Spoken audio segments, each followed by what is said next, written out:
Hi hello friends, ಎಲ್ಲರಿಗೂ ನಮಸ್ಕಾರ. ರೇಖಾ ಅಡುಗೆ ಚಾನಲ್ಗೆ ಸ್ವಾಗತ. ಹೊಸದಾಗಿ ನಮ್ಮ ಚಾನಲ್ ನೋಡ್ತಾ ಇದ್ರೆ ಈಗಲೇ ಸಬ್ಸ್ಕ್ರೈಬ್ ಮಾಡ್ಕೊಳ್ಳಿ. ಬನ್ನಿ, ಇವಾಗಂತೂ ಸ್ಕೂಲ್ ಸ್ಟಾರ್ಟ್ ಆಗಿದೆ. ಮಕ್ಕಳಿಗೆ ಏನಾದರೂ ಒಂದು ಡಿಫ್ರೆಂಟಾಗಿ ಒಂದು ಹೆಲ್ತಿಯಾಗಿ ಮಾಡಬೇಕಂದ್ರೆ ಈ ಥರ ರೆಸಿಪಿನ ಟ್ರೈ ಮಾಡಿ. ಇದು ಬಂದ್ಬಿಟ್ಟು 1 ಪಾಟ್ ರಸಮ್ ರೈಸು. ತುಂಬಾ ಟೇಸ್ಟಿಯಾಗಿರುತ್ತೆ ಮತ್ತು ಹೆಲ್ತು ಕೂಡ ತುಂಬಾ ಚೆನ್ನಾಗಿರುತ್ತೆ.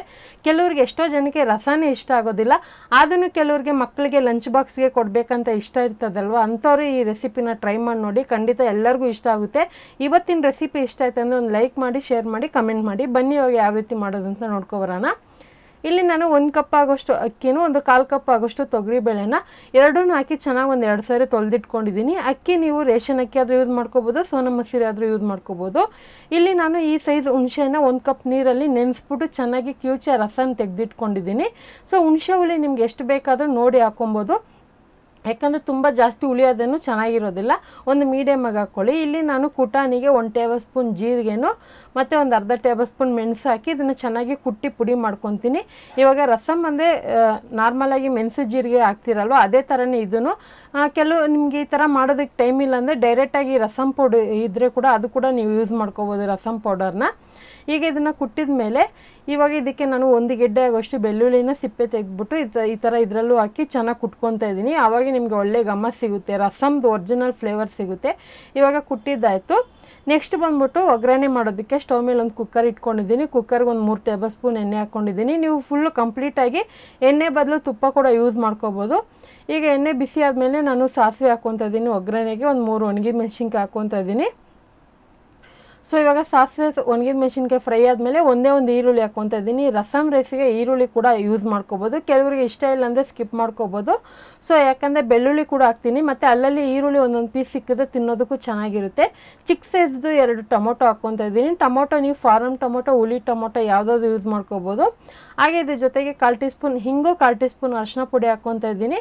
ಇದನ್ನೆಲ್ಲ ಹಾಕ್ಕೊಂಡು ಜಸ್ಟ್ ಒಂದೇ 1 ನಿಮಿಷ ಫ್ರೈ ಮಾಡ್ಕೊಳ್ಳೋಣ. ಇದು ತುಂಬ ಸಾಫ್ಟಾಗಿ ಫ್ರೈ ಆಗಬೇಕು ಅನ್ನೋ ಅವಶ್ಯಕತೆನೇ ಇಲ್ಲ. ಸೊ ಇವಾಗ ಇದನ್ನು ಫ್ರೈ ಮಾಡಿದ ಮೇಲೆ ಇದಕ್ಕೆ ಹಾಗೆ ಕರ್ಬೇವಿನ ಸೊಪ್ಪು ಹಾಕ್ಕೊತಾ ಇದ್ದೀನಿ. ಆಲ್ರೆಡಿ ನಾವು ಜೀರಿಗೆ, ಮೆಣಸು ಮತ್ತು ಬೆಳ್ಳುಳ್ಳಿನ ಜಜ್ಜಿಟ್ಟಿದ್ರಲ್ಲ ಅದನ್ನು ಹಾಕ್ಕೊಳ್ಳೋಣ. ಹಾಕಿದ್ಮೇಲೆ ಒಂದು ಕಲರ್ ಕೂಡ ಚೇಂಜ್ ಆಗುತ್ತೆ. ಸೊ ಮೀಡಿಯಮ್ ಫ್ಲೇಮಲ್ಲೇ ಇಟ್ಕೊಂಡಿದ್ದನ್ನೆಲ್ಲ ಫ್ರೈ ಮಾಡ್ಕೊಳ್ಳಿ. ಯಾವುದೇ ಕಾರಣಕ್ಕೂ ಹೈ ಫ್ಲೇಮಲ್ಲಿ ಇಟ್ಟು ಮಾಡೋಕ್ಕೆ ಹೋಗಬೇಡಿ, ಸೀದೋಗೋ ಚಾನ್ಸಸ್ ಇರುತ್ತೆ, ಆ ಒರಿಜಿನಲ್ ಟೇಸ್ಟ್ ಸಿಗೋದಿಲ್ಲ. ಅದಕ್ಕೋಸ್ಕರ ಹೇಳ್ತಾ ಇದ್ದೀನಿ. ಇವಾಗ ಆಲ್ರೆಡಿ ನಾವು ಅಕ್ಕಿನೂ ತೊಗರಿಬೇಳೆನ ತೊಳೆದಿಟ್ಟಿದ್ರಲ್ಲ ಅದನ್ನು ಹಾಕ್ಕೊತಾ ಇದ್ದೀನಿ. ನೆನೆಸ್ಬೇಕಂತ ಏನು ಅವಶ್ಯಕತೆ ಇಲ್ಲ.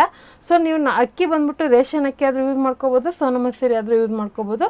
ಮತ್ತು ತೊಗರಿಬೇಳೆನೂ ಹಾಕ್ಲೇಬೇಕಂತೇನಿಲ್ಲ. ನಿಮ್ಗೇನಾದರೂ ಇಷ್ಟ ಇಲ್ಲ ಅಂದರೆ ಬೇರೆ ಅಕ್ಕಿನಲ್ಲಿ ಕೂಡ ಮಾಡ್ಕೊಬೋದು. ಇವಾಗ ಅಕ್ಕಿ ಬೇಳೆ ಹಾಕಿ ಜಸ್ಟ್ ಒಂದೇ 1 ನಿಮಿಷ ಈ ಥರ ಮಿಕ್ಸ್ ಮಾಡ್ಕೊತೀನಿ. ಸ್ವಲ್ಪ ಬಿಸಿ ಆದರೆ ಆ ರೈಸ್ಗೂ ಬೇಳೆಗೂ ಸ್ವಲ್ಪ ಉಪ್ಪು ಖಾರ ಹಿಡಿಯುತ್ತೆ, ಅದಕ್ಕೋಸ್ಕರನೇ.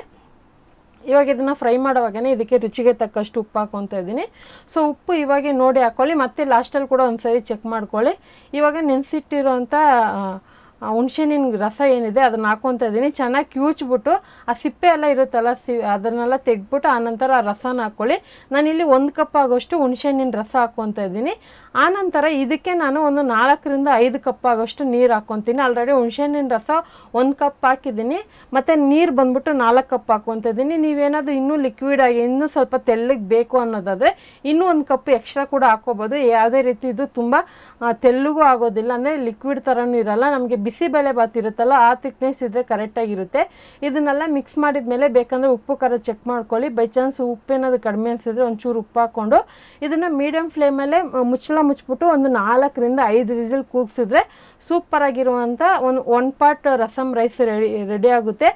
ನಿಮಗೆ ಇದ್ರ ಜೊತೆಗೆ ಏನಾದರೂ ಒಂದು ಸ್ನ್ಯಾಕ್ಸು, ಏನಾದರೂ ವೆರೈಟಿ ಆಫ್ ಪಲ್ಯನೋ ಅಥವಾ ಏನಾದರೂ ಒಂದು ಕ್ರಂಚಿ ಆಗಿರುವಂಥ ಸ್ನ್ಯಾಕ್ಸ್ ಕೂಡ ಲಂಚ್ ಬಾಕ್ಸಲ್ಲಿ ಇಟ್ಟು ಕಳಿಸ್ಬೋದು. ಯಾಕಂದರೆ ರಸಮ್ ರೈಸ್ ಜೊತೆಗೆ ಏನಾದರೂ ಒಂದು ಸ್ನ್ಯಾಕ್ಸ್ ಇದ್ದರೆ ಚೆನ್ನಾಗಿರುತ್ತೆ ತಿನ್ನೋದಕ್ಕೆ. ಇವಾಗ ನೋಡ್ತಾ ಇರ್ಬೋದು, ಮುಚ್ಚಿ 4 ರಿಂದ 5 ವಿಸಿಲ್ ಬಿಟ್ಟು ಪೂರ್ತಿ ಗ್ಯಾಸ್ ರಿಲೀಸ್ ಆದಮೇಲೆ ಓಪನ್ ಮಾಡ್ತಾಯಿದ್ದೀನಿ. ಟೇಸ್ಟ್ ಮಾತ್ರ ಸಖತ್ತಾಗಿರುತ್ತೆ. ಆ್ಯಕ್ಚುಲಿ ಇದನ್ನು ನೀವು ಚಿಕ್ಕ ಮಕ್ಕಳು ಕೂಡ ಕೊಡ್ಬೋದು, 5 ವರ್ಷ ಮಕ್ಕಳು ಕೂಡ ತಿನ್ನಿಸ್ಬೋದು, ಅಥವಾ 4 ವರ್ಷ 3 ವರ್ಷ ಮಕ್ಕಳಿಗೂ ತಿನ್ನಿಸ್ಬೋದು. ಯಾಕಂದರೆ ನಾನು ಬಂದ್ಬಿಟ್ಟು ಉಪ್ಪು ಖಾರ ಅನ್ನೋದು ಒಂದು ಮೈಲ್ಡಲ್ಲೇ ಮಾಡಿದ್ದೆ. ತುಂಬ ಓವರಾಗಿ ಖಾರನೂ ಇಲ್ಲ, ತುಂಬ ಓವರಾಗಿ ಹುಳಿನೂ ಇಲ್ಲ, ಒಂದು ಕರೆಕ್ಟಾಗಿತ್ತು. ಮಕ್ಕಳು ಕೂಡ ತಿನ್ನಿಸ್ಬೋದು, ಅಷ್ಟು ಚೆನ್ನಾಗಿತ್ತು. ಕೊನೆಯಲ್ಲಿ ಕೊತ್ತಂಬರಿ ಹಾಕಿ 1 ಟೇಬಲ್ ಸ್ಪೂನ್ ತುಪ್ಪ ಹಾಕಿ ಮಿಕ್ಸ್ ಮಾಡಿದ್ರೆ ಸೂಪರಾಗಿರುವಂಥ ರೆಸಿಪಿ ರೆಡಿಯಾಗಿದೆ. ಖಂಡಿತ ರೆಸಿಪಿ ನೀವೇನಾದರೂ ಟ್ರೈ ಮಾಡಿಲ್ಲ ಅಂದರೆ ಒಂದ್ಸರಿ ಟ್ರೈ ಮಾಡಿ ನೋಡಿ. ಇದನ್ನು ಲಂಚ್ ಬಾಕ್ಸು ಕೂಡ ಕೊಡ್ಬೋದು, ಸೂಪರಾಗಿರುತ್ತೆ.